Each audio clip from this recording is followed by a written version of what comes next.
নমস্কার। ঠাকুর শ্রী শ্রী রামকৃষ্ণ পরমহংসদেব এবং মা শারদার চরণে আমার সশ্রদ্ধ প্রণাম জানিয়ে ভিডিওটা শুরু করছি। আমাদের সমাজের বা আশেপাশের মানুষের স্বভাব কি বলুন তো? আপনি যদি পরিশ্রম করে সাকসেস হন, সেক্ষেত্রে আপনার পরিশ্রমটা দেখবে না, সেটাকে আপনার ভালো ভাগ্যের ফল বলে প্রচার করবে। কিন্তু আপনি যদি কোনো কাজে অসফল হন, তাহলে আপনার কাটা ঘায়ে নুনের ছেটে দেবার লোকের কিন্তু অভাব হবে না। আপনাকে মানসিকভাবে শক্তি জুগিয়ে কেউ আপনাকে উঠে দাঁড়াতে সাহায্য করবে না, আর আর্থিকভাবে তো সাহায্য করবেই না। উল্টে আপনার অসফলতাকে নিয়ে ব্যঙ্গ বিদ্রূপ করবে, আনন্দ করবে। কোনো কারণ ছাড়াই মানুষকে হিংসা করে এবং বেশিরভাগ মানুষই অন্যের সুখ সহ্য করতে পারে না। কেউ ভালো আছে, সুখে আছে, স্বাচ্ছন্দ্যে আছে, এটা তারা মন থেকে নিতেই পারে না। মানুষের জীবনে থাকে অনেক না পাওয়া, অনেক না পারা। সবাই তো সব কিছু পারে না, সবাই সব কিছু জানেও না, বা সবার পক্ষে সব কিছু করা সম্ভবও নয়। আর এই না পারা বা না জানা আপনার দুর্বলতা হয়ে ধরা দেয় অন্যের কাছে, এবং সেটা একটা আলোচনার বিষয় হয়ে ওঠে। সেই মানুষটাকে সকলে হাসির খোরাক করে তোলে, যা মানসিকভাবে আহত করে প্রত্যেকটা মানুষকে। আর মানসিকভাবে কেউ যদি আহত হয়, সে যে কোনো কাজে 100% দিতে পারে না এবং ক্রমশ আত্মবিশ্বাস হারিয়ে ফেলে। আর যখন কোনো মানুষ আত্মবিশ্বাস হারিয়ে ফেলবে, তখন ধীরে ধীরে অন্ধকারে সে তলিয়ে যাবে। তাই এই পরিস্থিতি থেকে নিজেকে বের করে আপনাকে আনতেই হবে, আর তার জন্য রয়েছে 3টি উপায়। প্রথমত, আপনি হয়তো অনেক কিছুই না পারতে পারেন, না জানতে পারেন, কিন্তু আপনি জানবেন যারা আপনাকে নিয়ে হাসি মশকরা করছে, আপনাকে তুচ্ছ তাচ্ছিল্য করছে, বা আপনি যাদের কাছে হাসির খোরাক হয়ে যাচ্ছেন, তাদের ঈর্ষার কারণ কিন্তু আপনি। আপনার মধ্যে এমন শক্তি রয়েছে যে শক্তি তাদের ঈর্ষার কারণ। আপনার শক্তির কথা হয়তো আপনি নিজেই জানেন না, সেই শক্তিকে আপনাকে খুঁজে বার করতে হবে। এই কথাটি সবসময় মনে রাখবেন যে সৃষ্টিকর্তার প্রত্যেকটি ক্ষুদ্রাতি ক্ষুদ্র সৃষ্টিও কিন্তু অতুলনীয়। প্রত্যেকের মধ্যেই রয়েছে নিজস্ব বৈশিষ্ট্য, নিজস্ব গুণাবলী। অনাদারে অবহেলায় বেড়ে ওঠা জঙ্গলের ফুলের দিকে তাকিয়ে দেখবেন সেই সৌন্দর্য অতুলনীয়। তাই আপনাকে আগে এটা জানতে হবে যে আপনার মধ্যে যে শক্তি রয়েছে, আপনার মধ্যে যে গুণাবলী রয়েছে, সেটা কি। সেই শক্তিকে আপনাকে খুঁজে বার করতে হবে এবং ক্রমশ পরিশ্রমের মধ্যে দিয়ে সেই শক্তির বিকাশ আপনাকে ঘটাতে হবে। তাহলেই আপনি হয়ে উঠবেন অনন্য সাধারণ একজন মানুষ, এবং তাদের উচিত জবাব দেবেন আপনি খুব সহজে, যারা আপনাকে হাসির খোরাক বানিয়ে হাসি মশকরা করে। দ্বিতীয়ত, আপনাকে নির্ভর করতে হবে, আপনাকে সমর্পণ করতে হবে সর্বশক্তিমানের ওপর। আপনি যদি নির্ভর করেন, সমর্পণ করেন, তবে তিনিই আপনাকে চিনিয়ে দেবেন আপনার ভেতরকার শক্তি। ঠাকুর বলেছিলেন, শরণাগত হলে নিজের ইচ্ছে, নিজের অধিকার বলে আর কিছুই থাকে না, সবই তার হয়ে যায়। শ্রীকৃষ্ণের ঠোঁটে সবসময় বাঁশিকে থাকতে দেখে গোপীরা বাঁশির উপর খুব রাগ করত। ওই বাঁশির জন্যই কৃষ্ণ তাদের দিকে মন দেন না, এটাই তাদের ধারণা ছিল।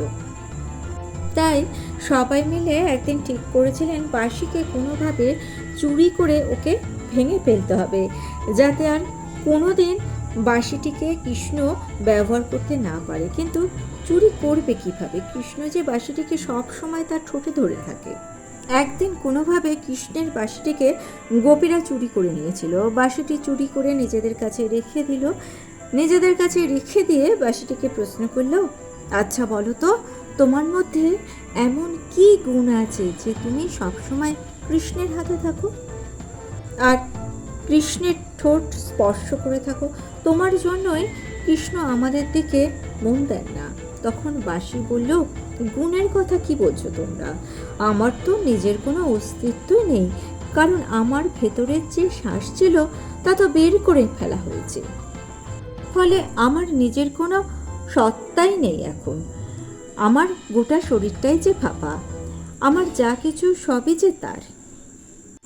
কানাইয়ের সুর, কানাইয়ের তানে আমার তান, আমার মধ্যে দিয়ে যে সুর শোনো, যে তান শোনো, তা তো আমার নয়, সবই তো তার। তিনি যেভাবে আমাকে চালান আমি সেভাবেই চলি, তিনি যেভাবে আমাকে বাজান আমি সেভাবেই বাজি। আমার সর্বস্ব তাকে অর্পণ করে আমি নিশ্চিন্তে আছি। আমি যন্ত্র মাত্র, তিনি আমাকে বাজান আর আমি বাজি। তিনি যন্ত্রী আর আমি যন্ত্র। অহং শূন্য সমর্পণের এই গল্পটি বলেছিলেন স্বামী পূর্ণাত্মা মহারাজ। আর সেই জন্যই অহং শূন্য সমর্পণের মধ্যে দিয়ে আপনার মধ্যে সমস্ত দুর্বলতা কেটে যাবে, আপনি হয়ে উঠবেন একজন শক্তিশালী মানুষ। তৃতীয়ত, আপনি সময় বা কালের ওপর সমস্ত ভার অর্পণ করে নিশ্চিন্ত হয়ে আপনার নির্দিষ্ট কর্মে আপনি মনোনিবেশ করুন। স্বামীজি বলছেন, কাল তো আত্মার মধ্যেই অবস্থিত। যখন আত্মার শক্তি মনের ওপর প্রতিফলিত হয় আর মন চিন্তা করে, তখনই হয় কালের উৎপত্তি। 1896 সালের 22 অক্টোবর লন্ডনে ঠাকুরের বলা একটি গল্প বলেছিলেন স্বামীজি। গল্পটি এইরকম: একবার মহর্ষি নারদ শ্রীকৃষ্ণের কাছে তার মায়া কী রকম তা জানতে চান। এর কিছুদিন পরে মহর্ষি নারদ ও শ্রীকৃষ্ণ হেঁটে এক নির্জন প্রদেশে যাচ্ছিলেন। হঠাৎ শ্রীকৃষ্ণের খুব তৃষ্ণা বোধ হলো এবং তারই অনুরোধে নারদ মুনি তার জন্য জলের সন্ধানে বের হলেন। জল খুঁজতে খুঁজতে নিকটবর্তী এক গ্রামে পৌঁছে তিনি এক গৃহস্থ বাড়ির দরজায় কড়া নাড়লেন। দরজাটি খুলল এক পরমা সুন্দরী কন্যা। তাকে দেখে নারদ মুনি জলের কথা ভুলেই গেলেন, তার সাথে আলাপ জুড়ে দিলেন। মেয়েটিকে নারদ মুনির এতই পছন্দ হলো যে মেয়েটির পিতার কাছে গিয়ে তার পানি প্রার্থনা করলেন আর তাকে বিয়ে করে সেখানে বাস করতে লাগলেন। তাদের সন্তানও হলো। কিছুদিন পার হয়ে গেল। একদিন মেয়েটির পিতার মৃত্যু হলো। নারদ মুনি তখন শ্বশুরের সমস্ত সম্পত্তির উত্তরাধিকারী হয়ে পুত্র কন্যা নিয়ে সুখে সংসার করতে লাগলেন। এভাবে 12 বছর অতিক্রান্ত হওয়ার পর একদিন সেখানে প্রবল বন্যা এলো এবং ঘর বাড়ি সব ভেসে গেল। প্রাণ বাঁচাতে নারদ স্ত্রীকে এক হাতে, 2 সন্তানকে 2 হাতে এবং তৃতীয় সন্তানটিকে কাঁধে নিয়ে নদীর প্রবল স্রোতের মধ্যে দিয়ে নিরাপদ আশ্রয়ের সন্ধানে বেরিয়ে পড়লেন।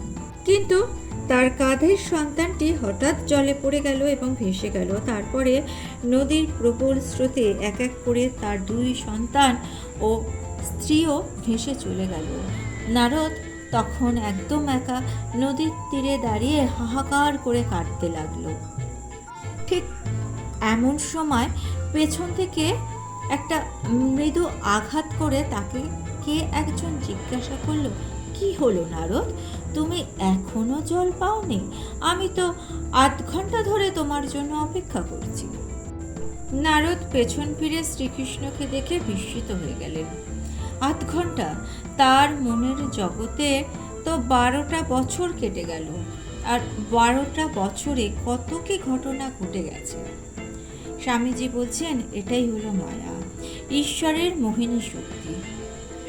সময় যে কখন আপনার জীবনের পর সম্পূর্ণ পরিবর্তন করে দেবে আপনি তা কল্পনাও করতে পারবেন না। তাই সময়ের ওপর সম্পূর্ণভাবে সব কিছু ছেড়ে দিয়ে আপনি আপনার কর্মে মন দিন, আপনার জীবন হয়ে উঠবে পরিপূর্ণ।